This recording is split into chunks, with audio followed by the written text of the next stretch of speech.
हे आमचं नवीन घर. नवीन म्हणजे 3च वर्ष झाले बांधून, जास्त दिवस नाही झालेले, पण सुंदर असं लायटिंग तर आम्ही एवढी भारी लावली ना, दरवर्षीच लावतो, पण या वर्षी दिवाळी आमची खरंच काही जोरात होती. मस्त लायटिंग वरतून डायरेक्ट खालपर्यंत सोडली होती, मस्त दिवे वगैरे आणि वेगवेगळ्या प्रकारच्या लायटिंग. स्पेशली लायटिंग ही जयपूरवरून मागवली होती मिस्टरांनी. आणि बघा किती सुंदर दिसत आहेत. तर फ्लोअरवर वरती लावलेले कंदील वगैरे छत्रपती शिवाजी महाराजांचे त्याच्यावर फ्रेम आहे. असा मस्त कंदील मी लावलेला होता.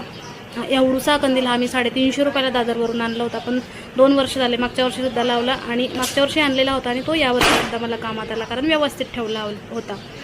त्याच्यानंतर लायटिंग, दिवे, लायटिंग तर अजून किती आहे भरपूर घरामध्ये. दिवे वगैरे, रोषणाई, एवढं मस्त छान वाटत होतं ना. घराचं सुंदर डेकोरेशन केलेलं होतं. रांगोळीच होती, स्टिकर वगैरे सगळीकडे मी चिपकवलेले होते. तर घर सजवल्यानंतर खरंच खूप छान दिसते की नाही. तुम्ही घर सजवलं की नाही, लायटिंग लावली की नाही, मला कमेंटमध्ये नक्की सांगा. घर कसं वाटलं ते